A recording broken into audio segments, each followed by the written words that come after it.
Daddy? The word stopped Robert Scott's heart. He stood in his own doorway, frozen, staring at something he couldn't understand. His 10-year-old daughter was on her knees, scrubbing the floor in a maid's uniform. Her hands were bleeding.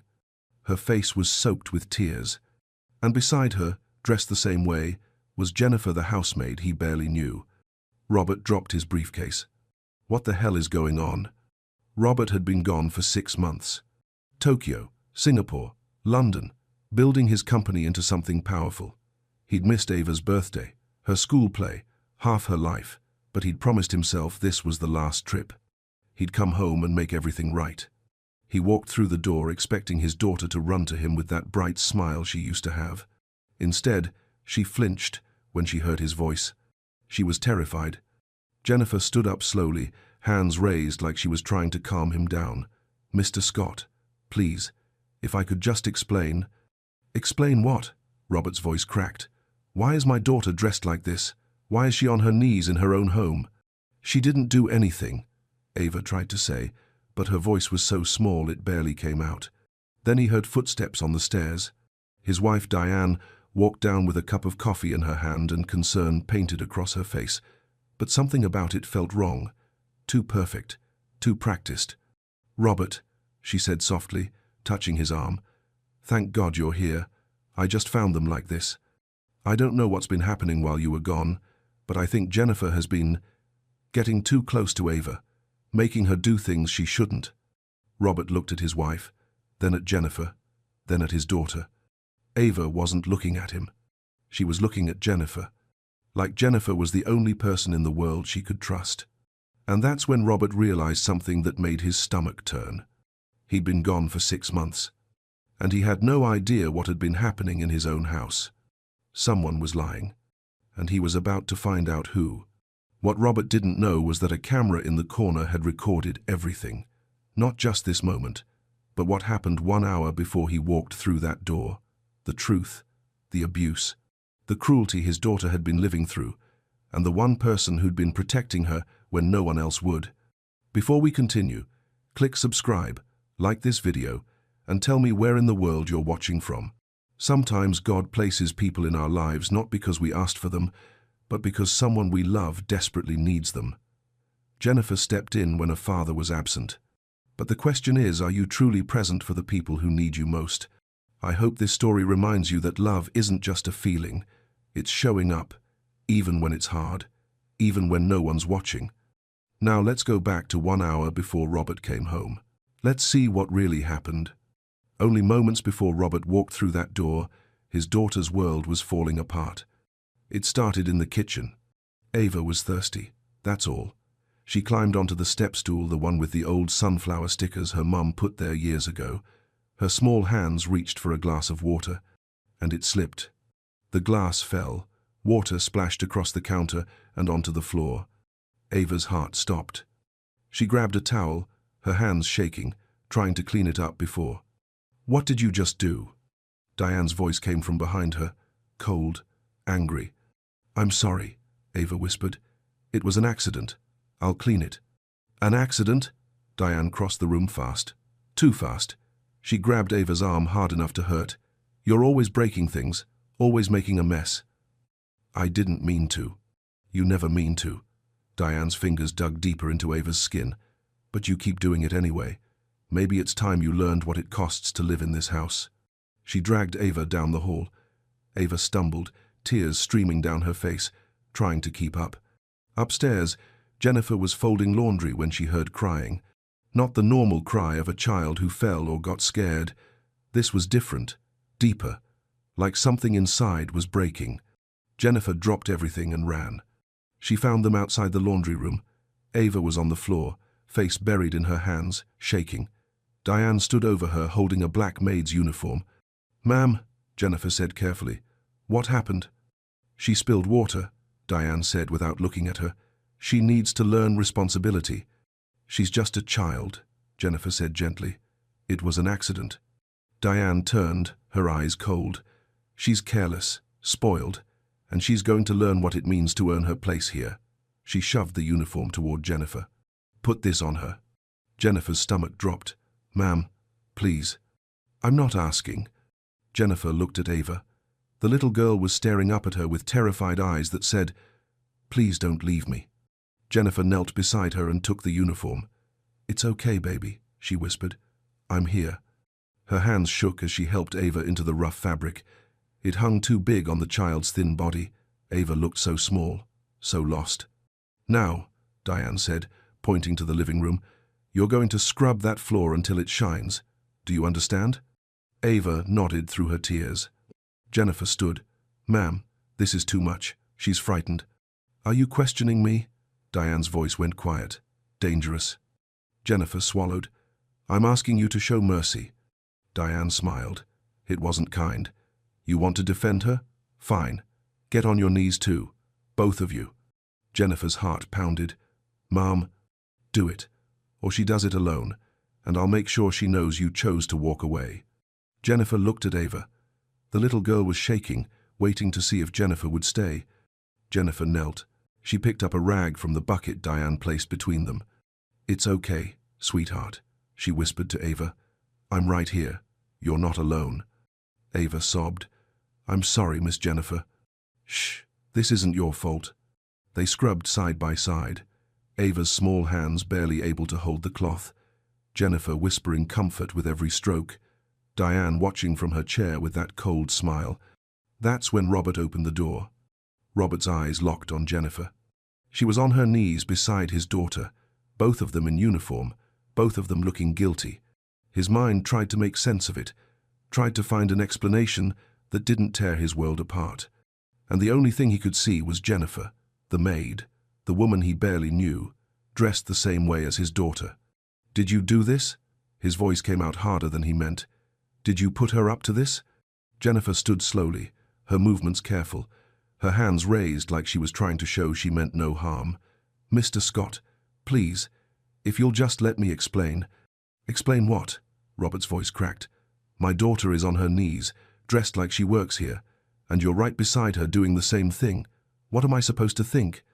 "Daddy, she didn't." Ava tried to speak, but her voice was so small it barely made it out. "Sweetheart, it's okay." Robert moved toward her, but Ava flinched. Actually flinched, like she was afraid of what would happen next. That stopped him cold. "Oh, Robert," Diane's voice floated down from the stairs, soft, concerned, perfectly timed.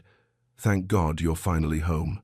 She came down slowly, one hand trailing along the railing, the other holding her coffee cup like she was in a movie. Her silk robe was perfectly tied, her hair perfectly styled. Everything about her looked calm, controlled, too controlled. "I just walked in myself," Diane said, reaching for his arm. "I found them like this. I've been so worried about what's been happening while you've been away." Robert looked at his wife, then at Jennifer, then at his daughter. Something didn't fit. "What do you mean? What's been happening?" he asked. Diane's hand tightened on his arm. "She's been overstepping, Robert." She glanced at Jennifer without really looking at her. "Getting too involved with Ava, making her do things. I don't know if it's some kind of game or—" "That's not true." Jennifer's voice was quiet but steady. Diane's eyes flashed. "Excuse me?" "Ma'am." Jennifer didn't look away. "You know that's not what happened here." The air shifted. Robert felt it.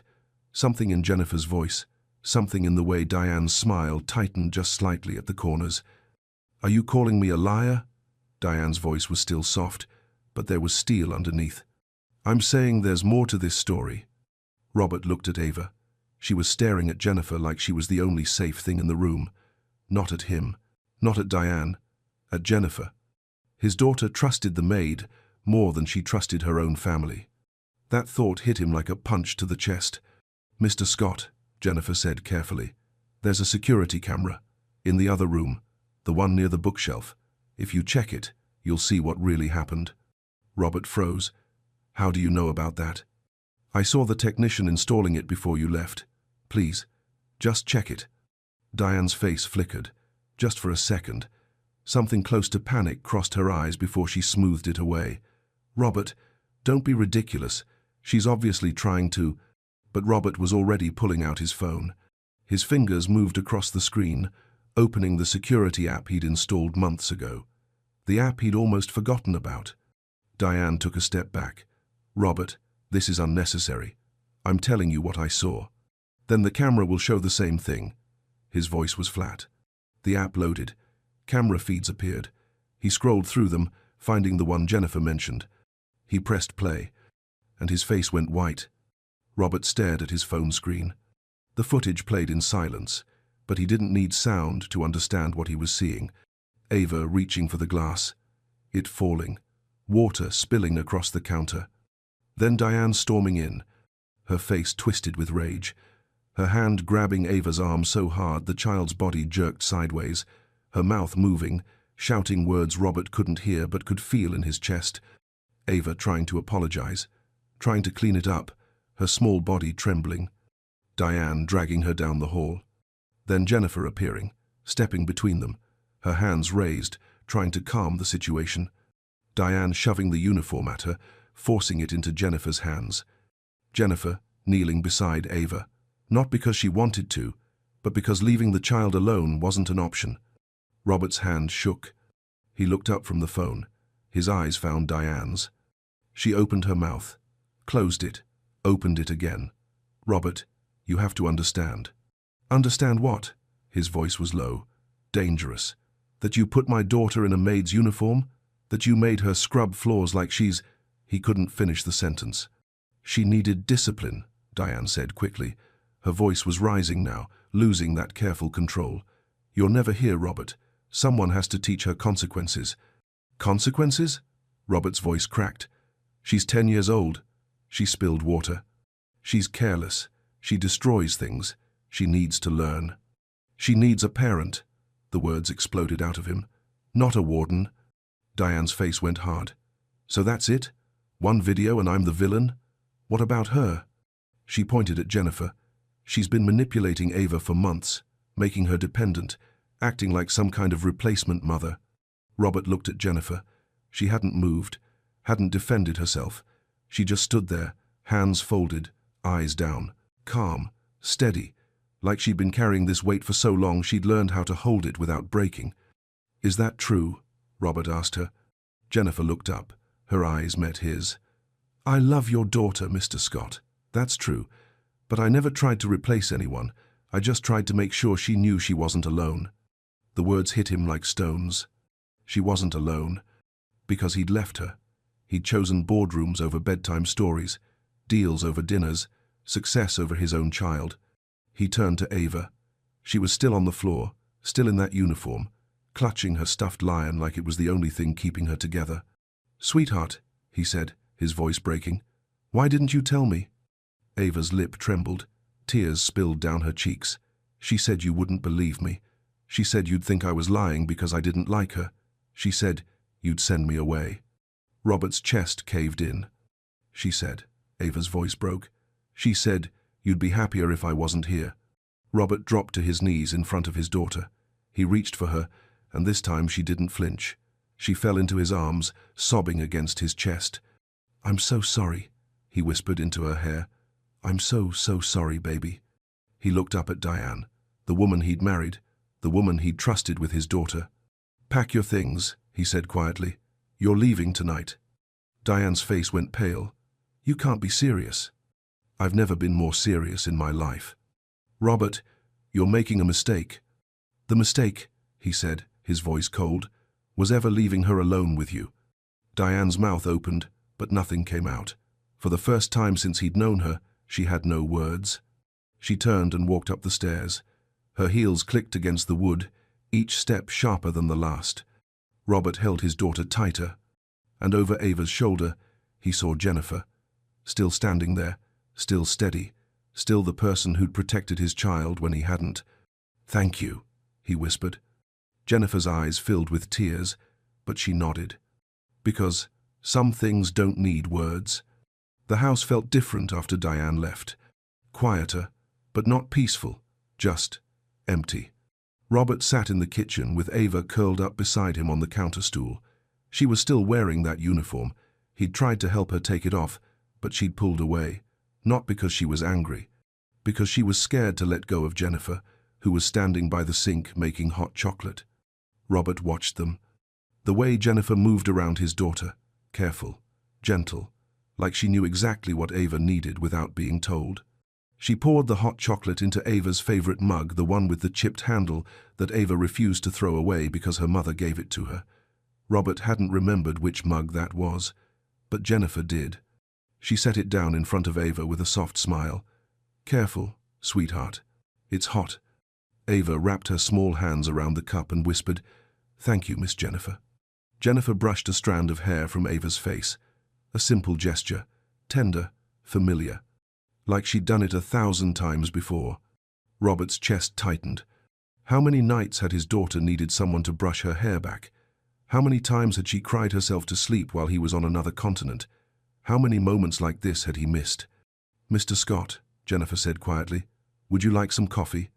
He shook his head. "No, thank you." The silence stretched. Jennifer started to excuse herself. "I should go. Let you two." "Stay." The word came out before Robert could stop it. "Please." Jennifer hesitated, then nodded. They sat together at the kitchen table, Ava between them, the three of them in a triangle of unspoken understanding. Robert didn't know what to say, didn't know how to thank someone for doing what he should have been doing all along. "How long?" he finally asked. His voice was rough, tired. Jennifer looked down at her hands. "About 3 months, after you left for Singapore." 3 months, a quarter of a year. His daughter had been suffering for 3 months, and he hadn't known. "Why didn't you call me?" he asked. "Why didn't you tell me what was happening?" Jennifer's eyes met his. There was no judgment there, just sadness. "She threatened me, Mr. Scott. Said, if I told you, she'd make sure you didn't believe me. Said she'd tell you I was stealing, that I was the problem." She paused. "And honestly, I didn't know if you'd listen." The words cut deeper than she probably meant them to, because she was right. If she'd called him in the middle of a board meeting and told him his wife was abusing his daughter, would he have believed her? Would he have dropped everything and come home? Or would he have told her he'd handle it later? Robert looked at Ava. She'd fallen asleep against Jennifer's shoulder, the hot chocolate barely touched. Jennifer held her without thinking, one arm wrapped protectively around the child, the other hand resting gently on Ava's back. Like she'd held her before, like this was normal. "She trusts you," Robert said quietly. Jennifer looked down at Ava, her expression soft. "She shouldn't have had to. But she did, and you stayed." Jennifer's eyes filled with tears, but she didn't let them fall. "I couldn't leave her alone, Mr. Scott. I couldn't walk away knowing what would happen when no one was watching." Robert's throat closed. This woman, this stranger he'd hired and barely spoken to, had protected his daughter when he hadn't, had stood between Ava and cruelty, had chosen to kneel beside a child who wasn't hers rather than let her suffer alone. "I don't know how to thank you," he whispered. Jennifer shook her head. "You don't owe me anything. Just be here." That's all she's ever wanted. Robert looked at his daughter sleeping in another woman's arms, and he realized something that broke him completely. He'd been so busy trying to give Ava everything. He'd forgotten to give her the one thing she actually needed. Him. Robert carried Ava upstairs while Jennifer followed quietly behind. They reached Ava's room, the one with the pale yellow walls her mother had painted before she died. The room still smelled faintly of lavender from the sachets tucked in the dresser drawers. Robert laid Ava down gently and pulled the blanket over her. She stirred slightly, reaching for something in her sleep. Jennifer moved past him without a word and placed the stuffed lion in Ava's arms. The little girl's fingers curled around it immediately, and she settled. Robert watched. Jennifer knew exactly where the lion went, knew which side of the bed Ava slept on, knew to leave the lamp on low because Ava was afraid of complete darkness.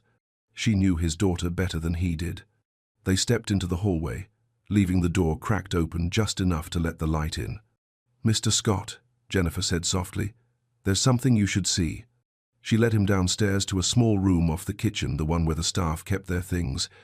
Jennifer opened her locker and pulled out a worn notebook. The cover was bent, the pages creased from being opened and closed so many times. She handed it to him. "I've been writing down everything," she said quietly.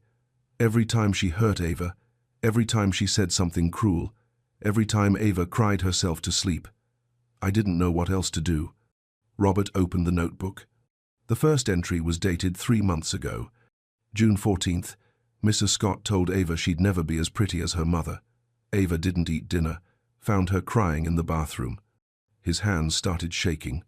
June 22nd, Ava wasn't allowed to leave her room all day because she laughed too loud at breakfast. Mrs. Scott said she was being disrespectful. July 8th, Mrs. Scott called Ava a mistake, said her father only keeps her around out of obligation. Robert's vision blurred. Page after page, entry after entry. Months of pain his daughter had endured while he was closing deals and chasing success. August 3rd, Ava asked if her daddy still loved her. I told her yes, but I don't think she believed me. Robert's knees buckled. He sat down hard on the bench by the wall, the notebook still open in his hands. Why didn't she tell me? His voice cracked. Why didn't she say something on our video calls? Jennifer sat beside him. She tried once. About a month ago. She started to tell you something, and Mrs. Scott walked into the room. After you hung up, Mrs.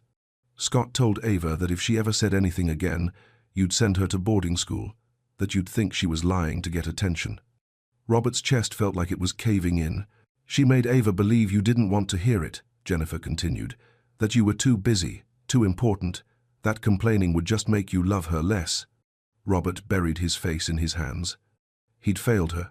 Completely. Utterly. Failed her. I should have been here, he whispered. I should have seen it. Jennifer's hand rested gently on his shoulder. You're here now. That's what matters. Is it? Robert looked up at her, his eyes red. Is it enough, after everything she's been through? Jennifer's voice was steady, certain. She's been waiting for you to come home, Mr. Scott, not because she needed you to save her, but because she just wanted her dad. The words broke something inside him. All the money, all the success, all the deals and the power and the empire he'd built, none of it mattered, because the one person who needed him most had been suffering in silence, and he'd been too far away to hear her. Robert closed the notebook carefully, like it was something sacred. What do I do now? He asked. How do I fix this? Jennifer looked toward the stairs, toward Ava's room. You stay, you listen, you show her that you're not going anywhere. She paused. And you let her be angry, let her cry, let her tell you everything she's been holding inside, even if it hurts to hear. Robert nodded, wiping his eyes. He'd spent 6 months building something that would last. Now he had to rebuild something he'd almost destroyed. His daughter's trust. Robert didn't sleep that night. He sat in Ava's doorway, watching her breathe, watching her clutch that stuffed lion, watching for signs that she was safe, that she was really okay. But every time she shifted in her sleep, his heart jumped. Every small sound made him wonder if she was crying, if she was having nightmares about everything Diane had done. He'd called his lawyer at midnight, left a message about divorce papers, about restraining orders, about making sure Diane never came near his daughter again. But even as he said the words, a small voice in the back of his mind whispered, "What if it's too late? What if you've already lost her?" Morning came too fast. Robert was making breakfast when the doorbell rang. He opened the door to find a woman in an expensive suit standing on his porch. Her expression was cold, professional. "Robert Scott?" "Yes." She handed him an envelope. "You've been served." His stomach dropped. He opened it right there. The words jumped off the page like knives. Emergency custody petition. Unstable home environment. Inappropriate relationship between employer and employee. Endangerment of minor child. Robert's hands shook. "What is this?" The woman's voice was flat. "Mrs. Scott is filing for custody of your daughter.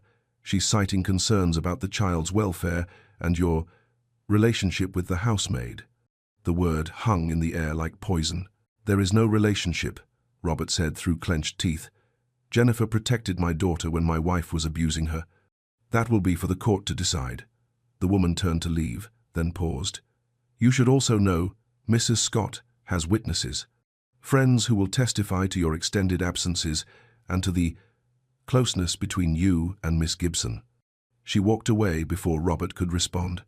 He stood there, holding the papers, his mind racing. Diane was going to twist everything. She was going to make Jennifer look like a homewrecker, make him look like a negligent father, make Ava look like a pawn in some affair that didn't exist. And the worst part? Some of it was true. He had been absent. He had been negligent. He had left his daughter vulnerable. "Mr. Scott?" He turned. Jennifer stood in the hallway, her face pale. "I heard," she said quietly. "The doorbell woke me."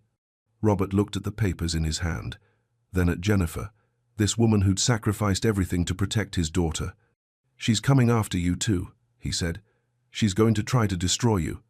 Jennifer's jaw tightened. "Let her try." "Jennifer, you don't understand. She has money, lawyers, friends in high places. She's going to dig into your past.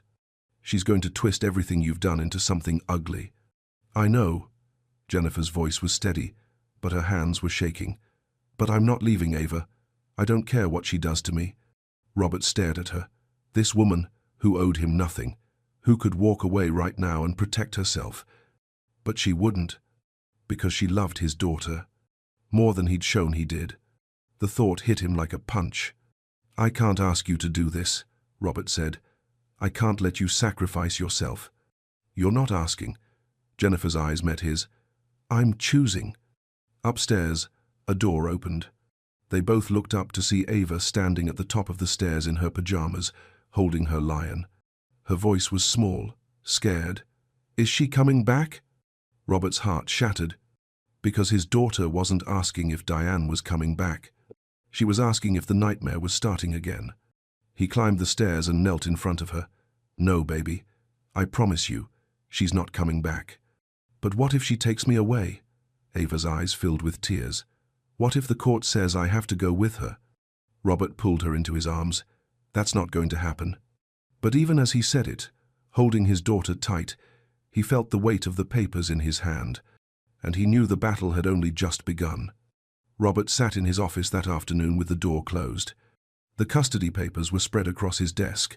Legal language, cold facts, a twisted version of his life written by Diane's lawyers. Father repeatedly absent for extended periods. Child left in care of household staff.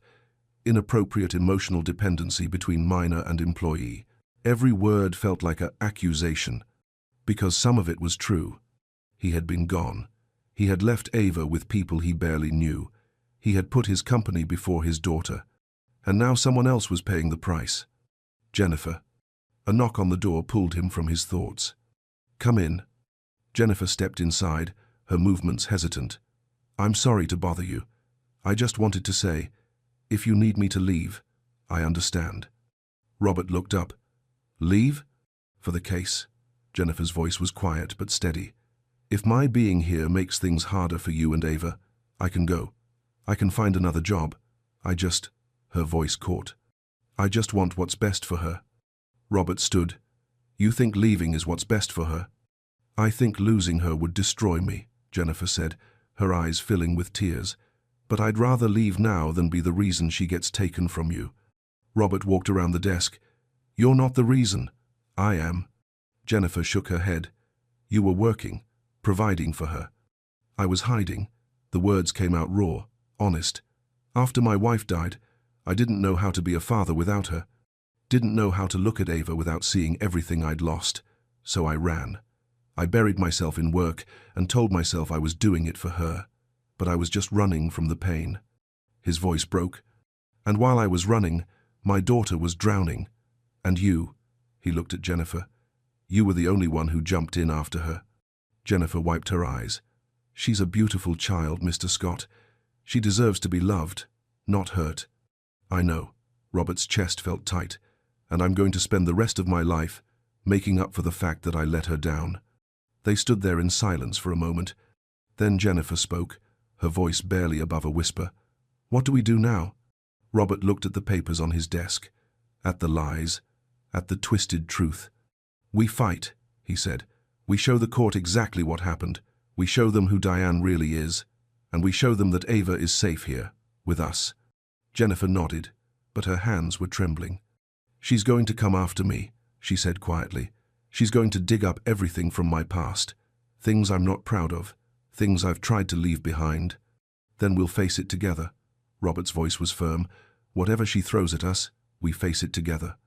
Jennifer looked up at him. Why are you doing this? Why are you risking everything for me? Because you risked everything for my daughter. Robert's eyes held hers. Because you did what I should have done. And because if I lose you, I lose the person who's been keeping Ava's heart beating. Footsteps in the hallway. They both turned to see Ava standing in the doorway. She'd changed out of the uniform finally. Now, she wore her favorite sweater, the yellow one her mother gave her. "Are you leaving, Miss Jennifer?" Her voice was small, scared. Jennifer knelt down immediately. "No, sweetheart. I'm not going anywhere." "Promise?" Jennifer pulled Ava into her arms. "I promise." Ava buried her face in Jennifer's shoulder. "I don't want you to go. I don't want to lose you too." Robert watched them. His daughter, and the woman who'd saved her, and he made a decision right there. Whatever it took, whatever the cost, he would protect them both. Because family isn't just blood. It's the people who stay when everything falls apart. 3 weeks later, they sat in family court. The room was smaller than Robert expected, colder, the kind of place where lives were decided by strangers in suits. Diane sat across the aisle with her lawyer, perfectly dressed, perfectly composed. She looked like the victim, like the woman who'd been wronged. Robert's lawyer, Martin Chen, leaned over and whispered, "Remember, stay calm, let the truth speak." But Robert's hands were shaking, because sitting beside him was Ava, wearing her yellow sweater, holding Jennifer's hand so tight her knuckles were white. The judge entered, a woman in her 60s with kind eyes and a no-nonsense expression. Judge Harrison. She looked at the papers in front of her, then at the people in her courtroom. "Let's begin." Diane's lawyer went first. He painted a picture of a negligent father, a man who abandoned his daughter for months at a time, a household in chaos, an employee who overstepped boundaries and manipulated a vulnerable child. Robert listened to himself being torn apart. Then it was their turn. Martin stood. "Your Honor, we'd like to present evidence." He played the security footage. The courtroom went silent. On the screen, Diane grabbed Ava's arm, screamed at her, forced her into the uniform, watched with satisfaction as the child scrubbed the floor on her knees. Robert heard someone in the gallery gasp. Diane's face went pale. Then Martin called witnesses. Mrs. Delgado from Child Protective Services took the stand. "I've interviewed the child multiple times. She's bonded with Miss Gibson in a healthy, protective way. The abuse came from Mrs. Scott, not from neglect by the father or manipulation by the employee." Ava's teacher, Miss Brennan, was next. Ava was withdrawn all last year, anxious. She barely spoke in class. But in the last few weeks, since her father came home and Mrs. Scott left, she's completely changed. She's smiling again, participating. She told me that Miss Jennifer taught her she was worth loving. Robert's throat tightened. Then Dr. Raymond, the child psychologist. "This is a classic case of emotional abuse from a step-parent and a protective attachment formed with a caregiver. Jennifer Gibson provided what we call a protective factor. She quite literally may have saved this child's psychological well-being." Finally, Martin called Jennifer. She walked to the stand slowly, her hands folded. She looked small up there, vulnerable. Diane's lawyer stood. "Miss Gibson, isn't it true you have a criminal record?" Jennifer didn't flinch. "I was arrested when I was 16. I stole baby formula and diapers for my little sister because our mother was sick and we had no money. The charges were dropped after I completed community service. I worked 3 jobs to put myself through school." The lawyer tried to twist it, make it sound worse than it was, but Jennifer's voice stayed steady. "I'm not ashamed of protecting my sister, just like I'm not ashamed of protecting Ava." "Did you develop feelings for Mr. Scott?" the lawyer pressed. "I developed love for a child who needed someone." Jennifer's eyes were clear. "That's all I've ever wanted, to make sure she knew she wasn't alone." Diane's lawyer sat down. Then Martin asked one question. "Miss Gibson, why did you stay?" Jennifer's voice broke slightly. "Because when you see a child suffering, you don't look away. You don't calculate the cost. You stay, even when it's hard. Even when no one's watching, you stay." The courtroom was silent. Judge Harrison made a note. Then she looked up. "I'd like to speak with the child, in chambers." Robert's heart stopped. Ava stood, still holding Jennifer's hand. "It's okay, sweetheart," Jennifer whispered. "Just tell her the truth." Ava nodded and followed the judge through the side door. And Robert sat there, waiting, praying that his daughter's voice would finally be heard. Ava was in the judge's chambers for 20 minutes. To Robert, it felt like a lifetime. When the door finally opened, Ava walked out with red eyes but something else in her face, something lighter, like she'd finally been allowed to put down a weight she'd been carrying alone. Judge Harrison followed her out and took her seat. The courtroom held its breath. "I've made my decision," she said. Robert's heart pounded so hard he could hear it in his ears. "The petition for custody is denied." Diane's face crumbled. "The evidence is clear," Judge Harrison continued. "Mrs. Scott engaged in emotional and physical abuse of this child.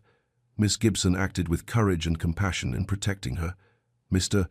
Scott, while absent, has taken immediate and decisive action to ensure his daughter's safety." She looked directly at Robert. "Your daughter doesn't need a perfect father. She needs a present one. Be that man." Robert nodded, unable to speak. "As for Miss Gibson," the judge's voice softened, "you did what too few people have the courage to do. You saw a child in pain, and you refused to look away. That's not manipulation. That's love." Jennifer's tears finally fell. "A restraining order will be issued. Mrs. Scott is not to contact the child or come within 500 feet of the family home." Judge Harrison brought down her gavel. "This case is closed." The courtroom erupted in quiet relief. Robert turned to Ava and pulled her into his arms. She clung to him, crying into his shoulder, not from sadness this time, but from something that felt like freedom. "I'm here, baby," he whispered. "I'm not going anywhere ever again." 6 months later, Christmas morning. The house felt different now, warm, full of laughter that echoed off the walls and actually meant something. Robert sat on the floor by the tree with Ava, wrapping paper scattered everywhere. She was opening gifts with the kind of joy he'd forgotten children could have, pure, unguarded, real. Jennifer came in carrying mugs of hot chocolate, wearing comfortable clothes, not a uniform. Never a uniform again. Robert had made her Ava's legal guardian, given her a title that matched what she'd always been, family. "Miss Jennifer, look!" Ava held up a small ornament she'd made in art class, a tiny angel with words written on it in careful handwriting. "Family is who stays." Jennifer knelt beside her. "It's beautiful, sweetheart. Can we put it on the tree?" Of course. They hung it together, right in the front, where everyone could see. Robert watched them. His daughter, and the woman who'd saved her. The doorbell rang. Robert's parents arrived, arms full of gifts and warmth. His mother hugged Jennifer like she was her own daughter. "Thank you," she whispered to Jennifer. "Thank you for loving her when we didn't know she needed it." They gathered around the table for dinner. The long table that used to feel cold and empty now felt full, alive. Robert stood, raising his glass. 6 months ago, I thought I had everything, he said. Money, success, power, but I was empty. I'd lost sight of what actually mattered. He looked at Ava. My daughter showed me what courage looks like. She survived something no child should have to face. Then, at Jennifer. And this woman, she showed me what love really means. Not words, not promises, but showing up, staying, protecting someone else's child like she was your own. His voice broke. I don't deserve either of you, but I'm going to spend the rest of my life trying to be worthy of you. Jennifer's eyes filled with tears. Ava climbed into Robert's lap and whispered, I love you, Daddy. I love you too, baby, so much. Later that night, after everyone had gone to bed, Robert stood in Ava's doorway watching her sleep. She looked peaceful, safe, like a child should look. Jennifer appeared beside him, her voice soft. She's going to be okay. Because of you, Robert said. Because of all of us, Jennifer corrected. Because you came home. Because you chose to see. Because you fought for her. Robert looked at Jennifer, really looked at her, this woman who'd asked for nothing but had given everything. I don't know what we'd do without you, he said quietly. Jennifer smiled. You'll never have to find out. They stood there together, in the quiet, and Robert thought about how wrong he'd been about everything. Success wasn't built in boardrooms. It was built in moments like this, in bedtime stories, and hot chocolate, and showing up, even when it's hard. Family wasn't just biology. It was choice. It was the people who stayed when everyone else walked away. And love, real love, wasn't about grand gestures or expensive gifts. It was kneeling beside a frightened child and whispering, "You're not alone." It was coming home. It was staying. It was being present even when you'd failed before. Robert looked at the ornament on the tree downstairs, glowing softly in the light. Family is who stays. And for the first time in years, he finally understood what that meant.